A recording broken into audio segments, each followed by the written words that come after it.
Okay. Alright, Assalamualaikum warahmatullahi wabarakatuh dan selamat petang saya ucapkan. Salam Jumaat. So seperti biasa, hari Jumaat, petang Jumaat ni adalah sesi anda semua bersama saya Dr. Azam dan saya daripada DND Wellness Center. So insyaAllah petang ni kalau dekat sini lah, dekat PJ ni hujan. Saya tak pasti di tempat anda bagaimana. Okay. So topik yang saya nak kupas petang ni kan, mungkin anda yang ada yang sedang bekerja ke, ada yang sedang minum petang padahal waktu bekerja ni. Okey, santai-santai, kita relax sambil kita ambil ilmu sikit pasal pertama tu kesihatan. So saya nak kongsi sikit dengan semua viewers. Seperti biasa kita bersiaran di dua platform, di Facebook dan Instagram, tentang topik rahsia alami untuk lawan lawan jangkitan influenza dan juga HFMD, hand, foot and mouth disease. Kerana sekarang ni kan jangkitan influenza dengan HFMD ni dah makin berleluasa, saya tengok kes makin banyak, sekolah kena tutup, tadika kena tutup kan. So insyaAllah saya nak kongsi dengan anda berkenaan dengan bahan-bahan alami yang boleh bantu kita lawan jangkitan kuman tersebut. Okey. So alhamdulillah saya nak ucapkan dan selamat petang kepada viewers. Ada yang nama saya kenal ni, nama Puan Saudah Simin kan, Madam Puan Jocelyn Fatimah Abdullah. Waalaikumsalam Puan Jocelyn Alhamdulillah. Okay, so thank you very much. So seperti biasa, untuk anda yang first time dapat muka saya Dr. Azam Now, kita nak terus ke topik berkenaan dengan HFMD dan jangkitan influenza. Sebenarnya, tuan-tuan dan puan-puan, di sekitar kita ni ramai yang sedar atau tidak sedar bahawa ada banyak bahan-bahan alami yang ada manfaat antivirus dan anti jangkitan. Kan, kita duk ingat antibiotik tu dah obat kat hospital atau klinik lah. Tapi rupa-rupanya di sekitar kita, yang berupa buah-buahan, sayur-sayuran, herba-herba, ini ada manfaat antivirus. Itu yang saya nak kongsi dengan anda semua petang ni Okey. So, Waalaikumsalam Puan Nurin Arifin Right. So, kita nak go through sikit pasal apa dia jangkitan influenza dan juga HFMD. Now, untuk pengetahuan anda semua, ada persamaan antara jangkitan influenza dan juga HFMD. Okey. Kedua-dua jangkitan ni termasuk kategori jangkitan yang disebabkan oleh kuman virus. So kuman ni dia boleh bagi dua, ada kuman bakteria, ada kuman virus. Okey. So kebetulan HFMD ni, hand, foot and mouth disease dan juga influenza termasuk kelompok jangkitan virus. Bezanya adalah jenis virusnya yang berbeza. Okey, kalau untuk HFMD, penyebab virus yang tersering termasuk ada nama dia enterovirus dan picornavirus. So dalam dua kelompok virus ni ada lebih kurang 67-68 serotype. Tapi yang biasa menyebabkan masalah dua jenis je, dalam kelompok Coxsackie virus dan juga enterovirus lah. Okey. Now, kalau influenza juga, virusnya namanya memang virus influenza. Influenza sesuai dengan nama dia. Dan dari sudut gejala macam mana? Okay, gejala untuk HFMD agak sedikit berbeza. Yang samanya demam. Kedua jangkitan influenza dan juga HFMD, gejala awalnya kalau kita tengok anak-anak kita kena jangkitan ni, biasanya dia akan mengalami gejala demam. Okey. Cuma bezanya influenza ni demamnya biasanya high grade fever. High grade fever ni maksudnya 38.5 ke atas lah. Okey. HFMD tak sebegitu. Ada kalanya high grade, ada kalanya low grade, di bawah 38.5. Tapi demam tetap ada. Kemudian dari segi gejala, jangkitan HFMD juga, gejala yang khusus adalah ada ruam-ruam yang timbul. Sesuai dengan nama penyakit tersebut, ruam tersebut timbul di daerah hand, tangan, foot, kaki and mouth, mulut. Ada ruam-ruam yang lama kelamaan akan melepuh dan memang menyebabkan sakit pada anak-anak yang kena. Kalau influenza pula, okey, tidak ada gejala tersebut, tidak ada ruam-ruam. Jadi kita boleh bezakan antara jangkitan influenza dan juga HFMD. Okey. Dari sudut resiko, biasanya yang berisiko untuk terkena HFMD ni sudah tentu adalah kanak-kanak berusia 10 tahun ke bawah. Kan? Sebab apa kanak-kanak berusia 10 tahun ke bawah risiko tinggi sebab imun mereka belum matang seperti kita yang dah dewasa. Jadi lebih mudah virus ini menjangkiti kelompok kanak-kanak dalam usia tersebut. Lebih-lebih lagi yang berbahaya adalah yang bawah 6 tahun. Bawah 6 tahun lagilah mereka punya imun sistem ni cukup tidak matang. Jadi perlu berhati-hati ya. Okey, kalau influenza ni alright tak mengenal usia. Kanak-kanak boleh, orang tua pun boleh. HFMD ni sangat jarang kena orang dewasa. Okey, influenza pula kalau kita dari sudut itu faktor risiko. Now, faktor risiko untuk influenza juga adalah untuk mereka yang terlalu muda, yang muda di bawah 2 tahun dan yang sudah usia lanjut di atas 60 tahun. Risiko sangat tinggi untuk berlakunya complication. Seperti pneumonia kan, seperti ada jangkitan paru-paru yang sistemik. Jadi kita tak nak. Jadi itu adalah antara perbezaannya. Okey, antara kesamaannya lagi apa dia? Okey, antara yang sama adalah mode of transmission. Okey, cara penyebaran virus influenza dan HFMD ni lebih kurang sama. Okey, kalau influenza dan ianya lebih dia punya mode of transmission daripada apa? Daripada bodily fluid. Bodily fluid ni maksudnya cecair yang dikeluarkan oleh tubuh badan kita. Khusus lebih-lebih lagi daripada mana? Sumber alio kita, saliva. So influenza ni contoh bila seseorang itu bersin kan, dan alio yang droplets alio ni akan menyebar ke udara. Okey? Dan bila seseorang tu boleh directly atau indirectly terkena dengan droplet cecair tersebut, dan bila kena maka dijangkitilah orang tersebut. Okey, sama juga dengan HMD. Virus banyak terdapat di dalam air liur, saliva kanak-kanak tersebut dan juga najis. Jadi kalau yang hygiene yang kurang kan, kalau berkongsi tandas, sebab itu di tadika sangat mudah virus ini merebak. Biasanya kalau ada kes HFMD, memang biasanya sekolah kena tutup, tadika kena tutup lah, untuk mengawal penularan virus HFMD tersebut. Okey, right, so itu kesamaannya kerana dua-duanya jangkitan virus. Okey, kalau dari sudut influenza, ni sekadar untuk informasi anda semua ya.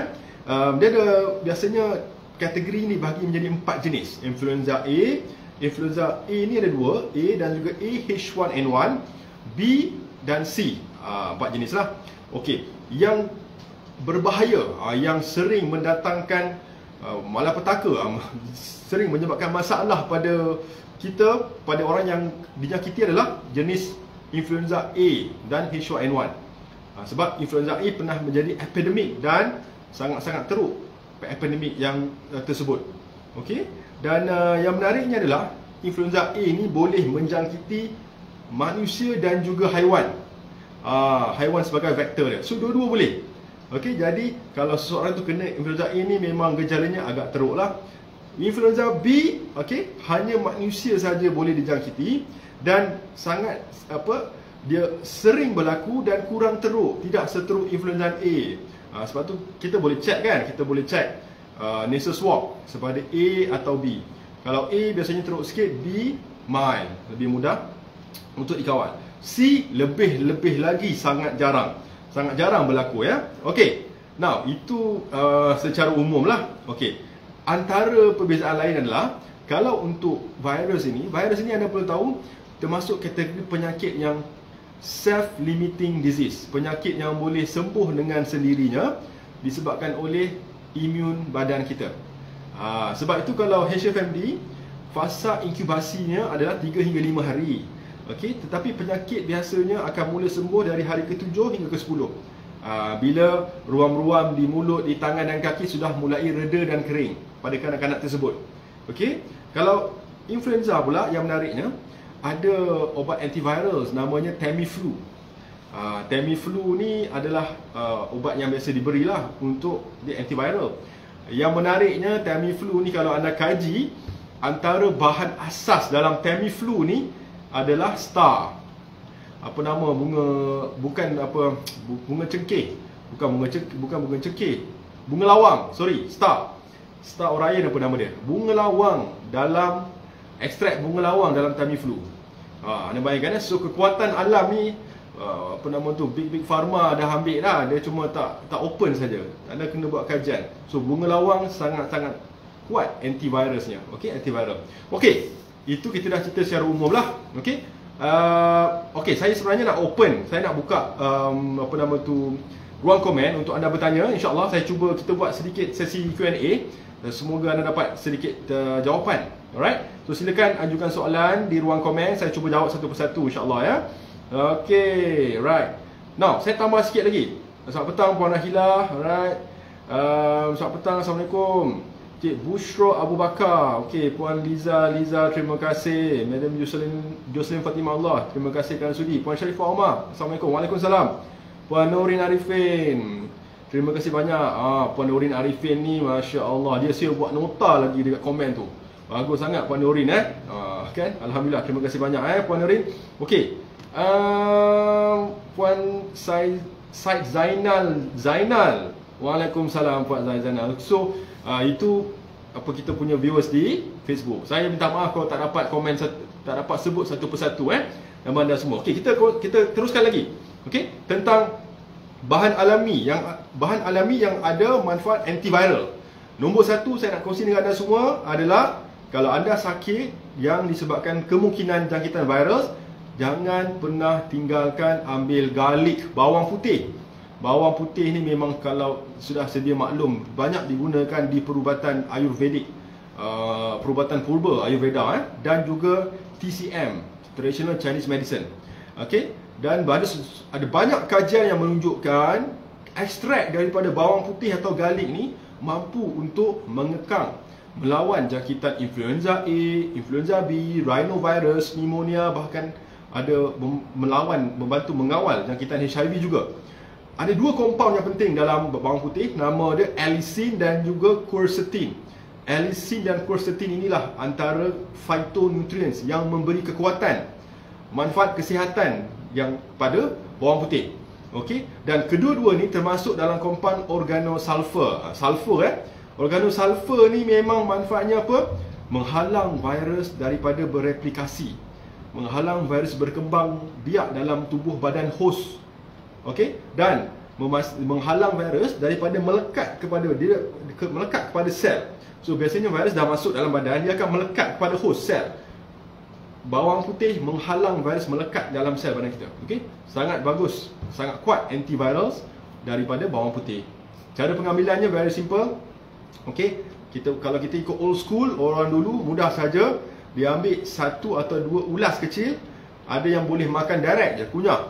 Okey. Tapi anda perlu hati-hati kalau ada masalah ulcer perut, kena hati-hati sebab garlic ni boleh memperparahkan lagi, menyebabkan ulcer tu bertambah. Jadi kena hati-hati Tapi kalau anda okey, ada yang bakar sedikit, bagi lembut sikit, makan direct juga bagus garlic Dan kalau anda susah nak buat begitu, lebihkan bawang putih dalam masakan. That's one of the way you want to get the beneficial health benefit from garlic. Now next adalah nombor 2, saya nak kongsi dengan anda semua, halia, ginger. Kalau anda tengah sakit ni, sering-seringkanlah minum honey, teh honey, ginger. Campur honey, madu, campur halia. Nak tambah lagi, letak lemon sikit. Memang cukup powerful kan minuman tersebut. Sebab dalam halia atau ginger ni memang manfaatnya ada antioksidan, ada anti radang and then banyak kajian juga sudah dibuat. Kajian awal dibuat berkenaan dengan manfaat kesihatan halia. Alright, dan dikatakan mampu melawan virus avian influenza. Ada dua kompaun juga yang cukup kuat dalam halia, iaitu nama dia gingerol dan juga zingeron. Tak apa, nama ni dia macam saintifik sikit, tapi saya cuma nak kongsi dengan anda. Bagi anda biasa dengar benda ni, lama-lama masuk. Sebab bila kita biasa dengar, ia akan mencerdikkan anda, insyaAllah okay. So gingerol dan zingeron, dua ini ada manfaat antiviral. Okay, dan yang bagusnya, kalau anda ada gejala sore throat, sakit tekak, biasanya yang kena influenza dan HFMD kan mesti sakit tekak sebab ada ulcer dalam mulut. Alright, boleh ambil halia ni dengan cara apa? Ambil seulas sehiris halus, okey, direbus jangan lama, dalam 2 hingga 3 minit buat teh. Buat teh chamomile cukup baik. Buat chamomile tea. Chamomile tea pun immune booster Chamomile tea letak madu satu sudu kecil, small teaspoon, lebih kurang 5 ml. Cukup baik sebagai immune booster untuk bantu badan anda melawan jangkitan influenza maupun HFMD pada anak anda. Okey, next adalah kunyit, curcumin. So curcumin memang dah terkenal lah. Kunyit ni dia punya bahan aktif phytochemical, nama dia curcumin. Okey, dan curcumin ni memang dah terkenal sejak sekian lama. Ada manfaat antivirus dan anti jangkitan kuman.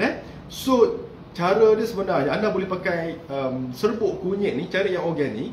Okey, dan anda boleh buat, letak sedikit dalam minuman anda. Okey, ada yang buat dalam minuman tapi biasalah rasanya tu tak berapa sedap. Kalau susah nak ambil begitu, anda boleh semudah saja dalam setiap masakan anda lebihkan kunyit dalam masakan.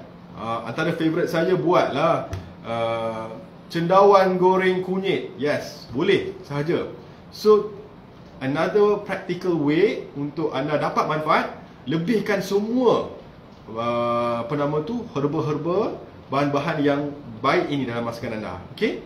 Dan kalau boleh masak jangan terlalu lama, sebab lebih lama kita masak, lebih lama bahan-bahan alami ni terpapar dengan haba, heat, lebih berkurang dia punya manfaat. Okey? Now, next adalah nombor 4 ni memang saya punya favourite lah. Favourite sangat sebab ini memang dah terkenal satu dunia, iaitu Habatus Sauda, Nigella sativa. Black seed. Now, black seed ni memang dah banyak kajian dibuat lah, lebih lagi di Universiti Arab Saudi, di Dubai, di Pakistan kan, di India, yang dapat memberi conclusion awal bahawa Habatus Sauda ni adalah miracle herb. Ada yang satu kajian dibuat di Pakistan tu, dia namakan a miracle herb sebab ianya mempunyai manfaat immunomodulator. Dia modulate, dia merangsang, dia meningkatkan imun sistem badan kita secara alami. Habatus Sauda, dan sudah tentu ianya adalah juga makanan sunnah. Jadi kalau kita nak ambil sesuatu yang bersifat sunnah ni, bukan sekadar dapat manfaat kesihatan, tetapi juga insya-Allah mendapat pahala kalau kita niatkan dengan yang betul. Okey. So ada satu compound yang kuat dalam Habatus Sauda, nama dia thymoquinone. Okey, thymoquinone inilah yang menurut banyak pengkaji memberi kelebihan yang cukup istimewa pada Habatus Sauda. Okey. Dan kerana ia meningkatkan imun sistem dan mengawal ada satu masalah jangkitan, nama dia cytokine. Cytokine ni adalah masalah bila berlakunya hyperimmunity. Biasanya pesakit-pesakit COVID, alright, yang menjadi masalah pada mereka berlakunya cytokine storm. Maksudnya dalam badan tu virus tersebut tak mendatangkan masalah, tapi virus tersebut trigger sesuatu dalam badan, respon badan kita, okey, yang menyebabkan cytokine terlalu banyak, terlalu ganas dan menyebabkan banyak masalah. Begitulah lebih kurang So menghalang cytokine tersebut. Alright, next adalah kayu manis. Okey, kayu manis ni cinnamon ni cukup istimewa saudara tuan-tuan dan puan. So cinnamon ni kayu manis ni kalau dalam masakan kari, masakan nasi minyak kan banyak digunakan. Okey, jadi cinnamon pun cukup baik, cukup kuat antiviralnya, kerana ada dua compound dalam cinnamon atau dalam kayu manis, kulit kayu manis. Cinnamic acid dan juga cinnamaldehyde, dua ni. Cinnamic acid, cinnamaldehyde, dua ni, alright, ikut kajian ada manfaat antiviral yang alami. Okey. Dan yang menariknya, ini something interesting. Kalau ikut satu kajian awal ni, early preclinical study ni lah, mereka pengkaji menemui manfaat lain daripada kulit kayu manis ni, cinnamon ni.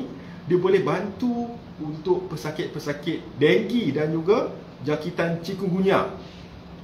Kan? So kalau anda kenal sesiapa yang ada denggi, boleh diberi air rebusan kulit kayu manis. Cukup baik kerana ada compound cinnamic acid dan juga cinnamaldehyde ni boleh membantu melawan jangkitan denggi dan juga virus chikungunya.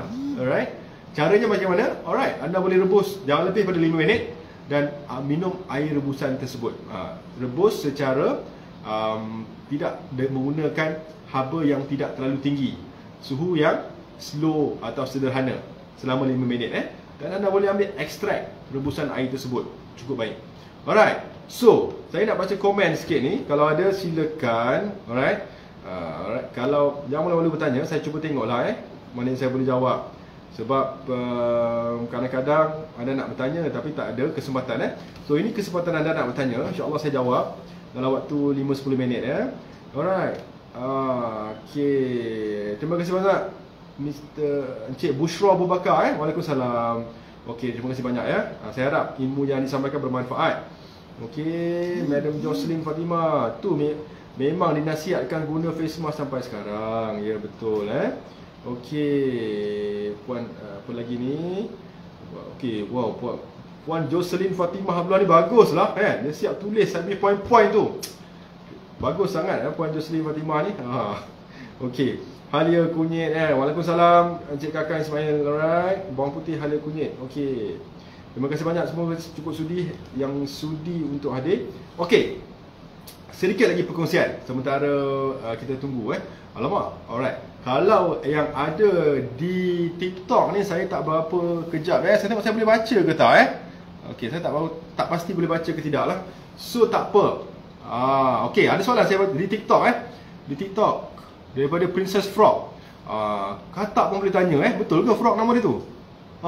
Okey. Alright.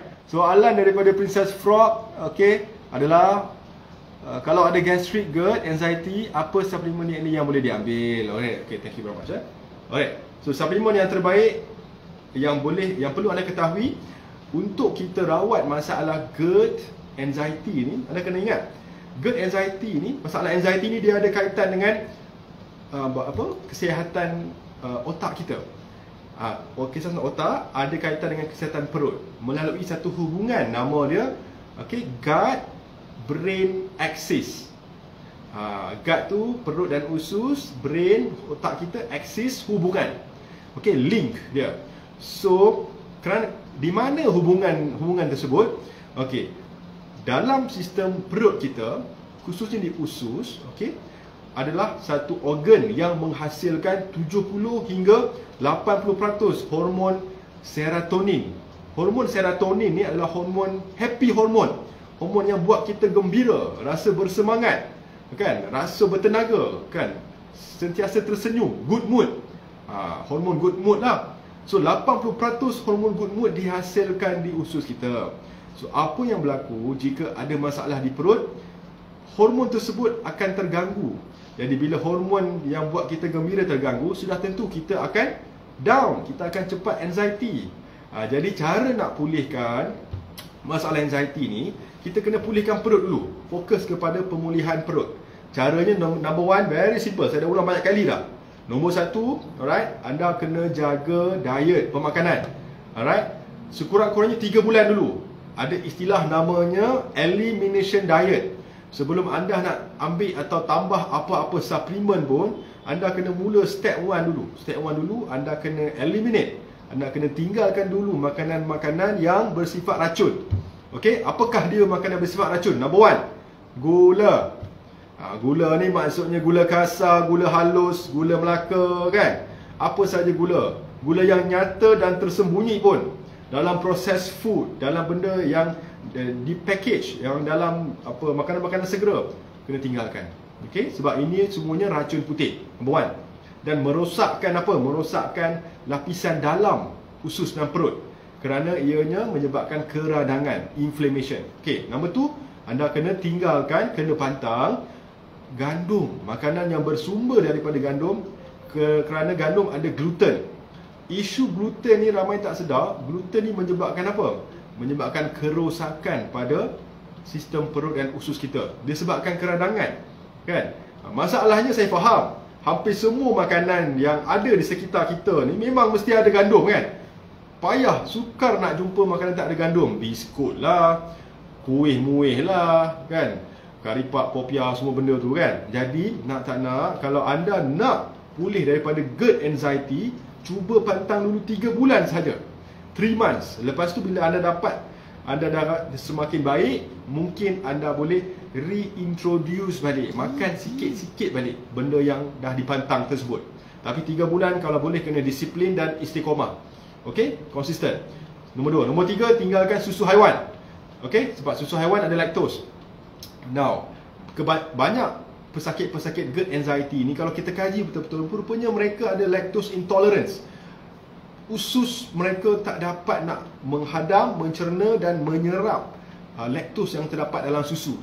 Dan semua sudah sedia maklum, dalam susu ni dia dah dipenuhi dengan hormon yang disuntik di ladang-ladang. It's an industry. Dan susu segar ni, nama je segar sebenarnya tuan-tuan dan puan. Tetapi susu ni semua tidaklah sesegar mana. Dia dah melalui proses pasteurization, dia dah pasteurize dah. Kemudian dia dah ditambah creamer, ada yang ditambah gula, ada yang ditambah maltodextrin. Maltodextrin ni biasanya nama saintifik yang untuk mengelabui lah. Nak bagi nampak canggih sikit kan, padahal gula je tu. Dia bagi nama canggih maltodextrin. Rupa-rupanya kita cek balik, gula. Jadi banyak maltodextrin dalam susu. Jadi anda kena tinggalkan. Pengganti dia apa? Pengganti dia kalau ikut pendapat saya, lebih sesuai ambil apa? Ambillah susu plant based, iaitu almond, susu almond organik yang tak ada gula, susu santan kelapa segar. Yes, that is one of the best. Susu santan kelapa segar, jangan takut, santan sihat. Santan sihat. Sebab walaupun santan tinggi dengan saturated fatty acid, lemak tepu, tetapi ianya cukup sihat sebenarnya. Dia memberi anda tenaga, memberi asupan tenaga pada sel-sel. Okey? Badan kita tak boleh hidup tanpa lemak, tanpa kolesterol. So jangan takut dengan lemak, takutlah dengan gula. Gula kalau anda nak takut, nak fobia, tolong, silakan. Itu yang terbaik. Okey? Tapi lemak sihat macam santan, jangan takut. Alright, next. So itu dah tinggal 3 kan. Nombor 4, makanan proses. Princess Frog, last nombor 4, makanan proses. Tinggalkan dulu 4 bulan. Baru dah, bila anda dah pantang makanan, baru you add on. Barulah kalau nak ambil suplemen tambahan, yes, baru anda boleh ambil. Number 1 yang saya syorkan adalah sumber pre dengan probiotics yang baik. Pre dengan probiotics anda boleh dapatkan daripada sumber alami. Prebiotics ni banyak terdapat dalam contoh, hampir semua buah-buahan yang ada fiber, ada serat. Contoh buah apple, pear, pisang kan. Lepas tu dalam asparagus juga tinggi kan. And then dalam onions, dalam garlic pun ada. Itu prebiotics lah. Probiotics, bakteria baik, anda boleh ambil makanan yang difermentasikan, fermented foods. Antaranya tahu, tempe kan. Lepas tu miso, kimchi. Kalau saya punya favourite sekarang apa dia, kombucha. Saya sekarang dah macam kombucha tu, setiap hari kalau boleh nak minum kombucha. Cukup sedap, dia sedap dan sangat sihat. Itu yang saya rasa macam apa nama tu, teruja tu. Okey, so itu antara cara dia. Cari pre dengan probiotics. Kalau nak tanya suplemen DND, yang saya boleh showkan adalah bioserat lah. DND bioserat. Sebab dalamnya ada gabungan pre dengan probiotics, dan juga ada apa kata orang, serat. Serat ni ada 2, soluble dan insoluble. Semua terdapat dalam DND bioserat. So boleh cek bioserat. Dan untuk Santera boleh juga digabungkan dengan Santera, sebab vitamin D3, K2 juga membantu. Vitamin D3, K2 terdapat dalam Santera. Vitamin D3 ni penting untuk kesihatan lapisan dalam usus. Tak cukup vitamin D, bukan tulang sahaja rapuh, tapi permukaan usus juga tidak sihat. Okey. So anda boleh dapatkan vitamin D. Alright, Santera nama dia. Alright. So lama saya kupas. Now, next. Okey, kalau di Facebook ni saya rasa macam tak ada soalan. Kejap. Okey. Wah, alhamdulillah Puan Norin Arifin, terima kasih banyak kerana list down apa yang saya sebut tadi. Okey, di TikTok pula banyak orang tanya. Kejap kita lihat sikit. Okey. Yes, saya Princess Frog, betul. Princess Frog yang ada di TikTok. Jadi kena tinggalkan segala jenis-jenis sos. Betul, dalam sos penuh dengan preservatives, pengawet makanan, pewarna makanan, perasa sintetik. 3 tu nah. So memang kena tinggalkan dululah sos-sos ni kurang-kurangnya 3 bulan betul. Jawapannya ya, betul Princess Frog Okey, ada lagi yang nak bertanya? Alright, saya cuba jawab. Kalau saya termiss tu maaflah sebab kadang-kadang saya solo ni kan. Okey. Sekejap Okey, tak apa. Now, Waalaikumsalam terima kasih banyak kerana sudi join. So kalau ada soalan lagi, saya lagi dalam 10 minit ni boleh ajukan. Okey, saya nak kongsi sedikit saja lagi berkenaan dengan cara untuk anda melawan jangkitan HFMD dan influenza ni. So one thing anda kena yakin, anda kena tahu adalah badan kita ni Allah dah jadikan dengan sistem pertahanan yang cukup sempurna. Cukup sempurna lah. Daripada kita lahir, dalam perut pun dah ada dah, kan? Okey, ada nama dia innate immunity, ada nama dia adaptive immunity, kan? So bila kita sentiasa badan kita kena sakit, kena jangkitan kuman, kita sakit demam, kan? Kita sakit sesama batuk. Alright? Setiap kali badan kita dijangkiti kuman, badan kita ni ada nama dia memory cell. Imun kita ada memory cell. Dia akan ingat virus tersebut dan akan memastikan bahawa jika virus yang sama serang kita, kita dah ada persediaan cukup pertahanan imun untuk melawan kuman tersebut. So tak perlu risau. Yang penting apa dia? Yang penting anda kena sentiasa meningkatkan tahap immunity badan anda. Okey, caranya macam mana? Caranya tak lain tak bukan, asas dia adalah dengan pemakanan yang sihat, diet sihat ni anda kena fokus kepada whole real food. Whole dengan real food ni istilah makanan yang tidak berubah sifat, tidak berubah bentuk, dan sudah tentu organik lah. Contohnya daripada buah-buahan, sayur-sayuran, kan. Kalau anda nak makan telur ni, carilah telur ayam organik, ayam kampung Kalau nak makan ayam, carilah free range chicken. Free range ni maksud ayam kampung yang dilepas, yang diberi, yang makan makan cacing lah konon-kononnya. Saya pun tak, tapi zaman kini kita tak tahu lah. Mungkin dia cakap dia free range, tapi kita tak tahu Kalau nak makan daging sikit, carilah yang namanya grass fed beef. Daging lembu yang diternak, diberi makan rumput sahaja. Dia tak diberi makan dedak hormon. Kerana semua dedak-dedak ni dipenuhi dengan gandum juga. Dia gabungan gandum dan juga corn, jagung, yang tinggi dengan gluten juga. So kita makan daging haiwan tersebut, apa yang haiwan tersebut makan, kita juga makan. Begitulah lebih kurang dia punya analogi. Okey, saya harap saya tak confusekan anda, insyaAllah. Saya harap anda tak confuse. Okey, ada soalan lagi ke nak tanya? Alright, sikit lagi Okey, alright. Saya harap Princess Frog dapat dibantu. Okey, 5 minit lagi sebelum kita berakhir, insyaAllah. Malam ni saya akan, okey, soalan daripada Puan Maria Muhammad. Waalaikumsalam Puan Maria, selamat petang. Kena flu makan antibiotik okey tak doktor? Okey, macam ni flu ni kena tengok dulu. Dia ada flu biasanya disebabkan oleh jangkitan virus. Okey, jangkitan virus tidak memerlukan antibiotics. Kena ingat, antibiotics hanya diberi kepada jangkitan yang disebabkan oleh bakteria. Sebab tu antibiotik. Biotik itu nama pendek daripada bakteria. Antibakteria. Kalau virus, ada namanya antivirus. Okey, so kalau jangkitan flu biasanya disebabkan oleh virus, so tidak memerlukan antibiotics. Okey, walau bagaimanapun saya tambah sikit walau bagaimanapun, ada beberapa keadaan di mana doktor yang merawat anda, mungkin di klinik atau hospital, dia cek darah ni, dia cek darah daripada darah kita, daripada sel darah kita, sel darah putih, seorang doktor boleh predict, boleh buat anggaran bahawa jangkitan ni disebabkan oleh virus. Okey, jangkitan ni disebabkan oleh bakteria, ada dia punya parameter lah, kan. So walaupun jangkitan virus, flu, tetapi ada kalanya seorang doktor tu akan berikan juga antibiotics untuk kita panggil cover. Cover dua-dua. Cover maksudnya to be safe, kan? Sebab tengok daripada dia punya tu, mungkin kemungkinan dia ada 2 jangkitan.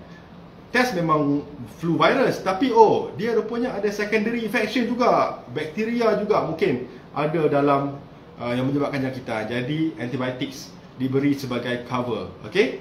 Saya dapat menjawab Okey. Puan Nurin Arifin, telur ayam kampung organik, daging organik. Yes, that's very good Tapi kalau ikut DND, kita tak banyak makan daging lah. Banyak makan buah dengan sayur. Sesekali-sekala, seminggu sekali 2 masih okey kalau ikut DND, sebab kita banyak makan buah dan sayur-sayuran. Okey. Puan Rokiah Abu Bakar, saya tengah amalkan DND diet. Alhamdulillah Puan Rokiah. Tahniah saya ucapkan. Saya harap dengan amalan diet DND ini Puan Rokiah semakin sihat InsyaAllah. Right. Now, check lagi sikit lagi Okey, soalan daripada Encik Kakang Ismail. Kalau kuman disebabkan ciri berit, doktor? Okey, kuman ciri berit ni biasanya ada beberapa jenis lah yang biasa. Ada namanya E. coli. E. coli Ada yang nama dia yang sebabkan ciri berit ni biasanya E. coli lah. Okey. Dan biasanya yang menyebabkan gejala kita panggil GIT ni, gastrointestinal ni, dalam kategori bakteria. Contoh, typhoid, Salmonella typhi.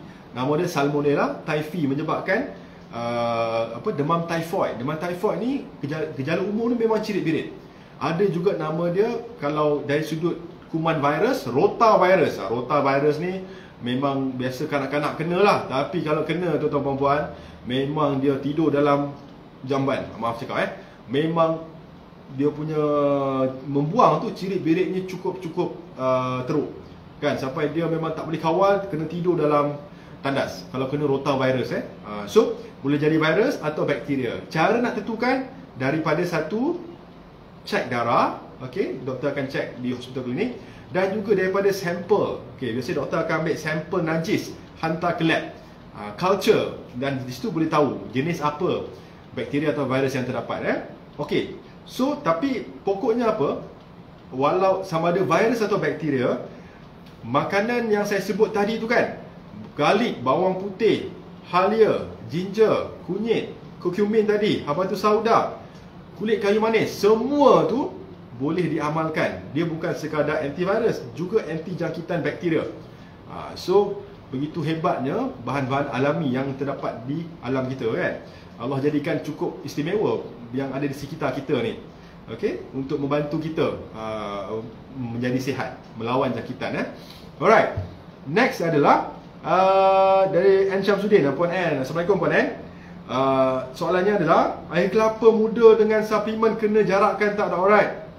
Soalan yang bagus So sebenarnya kalau kita nak cakap pasal air kelapa muda dan juga suplemen, okey, sebaiknya jarakkan. Sebab apa?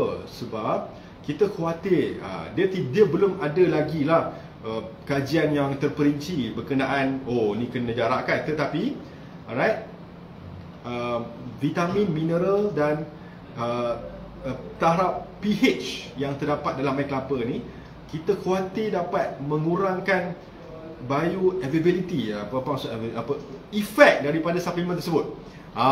Kan, efek. So interaksi tersebut kan, kita nak pastikan interaction tersebut antara air kelapa dan tu tidak menyebabkan berkurangnya manfaat suplemen. Jadi sebaiknya jarakkan dalam 1 atau 2 jam. Okey? Jangan terus minum air kelapa. Jangan minum air kelapa dengan suplemen, jangan minum air kelapa dengan ubat jarakkanlah 1 hingga 2 jam lebih baik. Okey? Alright. Encik Azim Samsudin, live lepas solat Jumaat ya? Ya betul. Hari Jumaat ni Encik Azim Samsudin adalah saya bersiaran daripada DND Wellness Center. Okey? So kalau malam saya bersiaran dari rumah. So Jumaat ni memang special sikit. Saya allocatekan waktu 3.30 lepas solat Jumaat ni untuk live sesi Q&A lah. Kan? Kalau malam tak boleh Q&A Alright, sedikit lagi kalau saya akan jawapan Puan Rokiah Abu Bakar, selamat petang. Ya, doktor, dulu saya ada pre-diabetic, tapi setelah amalkan DND, sekarang bacaan gula turun normal Dah, Alhamdulillah. Alhamdulillah Puan Rokiah Abu Bakar, saya tumpang gembira dengan perkembangan baik Puan Rokiah, Alhamdulillah. Jadi ini membuktikan apa? Ini membuktikan bahawa untuk reverse masalah metabolik, untuk kita reverse kencing manis, darah tinggi, kolesterol, boleh dilakukan dengan apa? Dengan penjagaan diet. Boleh sebenarnya, tapi syaratnya anda kena konsisten, kena disiplin, kena istiqomah. Okey? Dan lebih baik lagi kalau diet ni anda gabungkan dengan puasa, intermittent fasting. Intermittent fasting pun sekarang dah semakin banyak kajian menunjukkan mampu mereverse balik masalah metabolik seperti kencing manis, darah tinggi, kolesterol. Tapi ada cara dia lah. Anda mungkin boleh tengok YouTube ke Google, tengok how to do intermittent fasting, cara untuk puasa intermittent. Banyak tips-tips yang diajarkan. Okey. Suara bergema, Okey, saya pun tak berapa pasti kenapa bergema Puan Jarihah. Mungkin dalam bilik ni kot. Okey. Right. Now, saya nak check sikit soalan di platform lain kalau ada lah. Waalaikumsalam. Puan Nora ni kenal ni. Alamak. Puan N cakap kita gemuk sebab suka makan capchi. Betul sangat tu. Bukan setakat capchi, MACD. Capchi, MACD, apa benda, DD semua tu memanglah penyebab utama kita, rakyat kita juara obesity di Asia. Negara kita juara tuan-tuan dan puan-puan, negara kita adalah juara. Bukan sekadar ada juara dunia. Datuk Lee Chong Wei bukan juara dunia, Pocket Rocketman Azul Hasniawang, kita juga juara rakyat yang paling banyak tahap obesity di Asia. Juara yang tidak sepatutnya. Sebab itulah pemakanan yang memang tak sihat lah orang kita. Okay, right. So, saya rasa untuk sesi ni saya akhiri dulu tuan-tuan dan puan-puan. Okay, ada lagi soalan sikit saya tanya Okay. Oh, ya ke Puan Azim tak boleh kuatkan volume dalam restoran. Okay, Puan Azim Samsudin kerja di restoran ke? Okay, semoga insyaAllah kalau sesi berikutnya kita cuba perbaiki. Saya rasa yang lain macam dengar. Okay, so tak apa. Saya rasa sesi petang ni saya akhiri dahulu. Saya nak ucapkan selamat petang, selamat salam Jumaat kepada anda semua. Selamat berhujung minggu. Semoga anda semua sentiasa dalam keadaan sihat walafiat. Alright. Dan hati-hati kalau memandu kerana tengah hujan lebat ni. Alright. Dan insyaAllah malam ni saya yang akan bersiaran live dari rumah. So jumpa anda malam ni. Kalau anda ingin dengar topiknya, saya akan nanti admin akan bagi tahu apa yang akan saya kupas malam ni. Okay. Jadi Assalamualaikum. Terima kasih banyak semua. Jumpa lagi Alright. Let go dan feel good.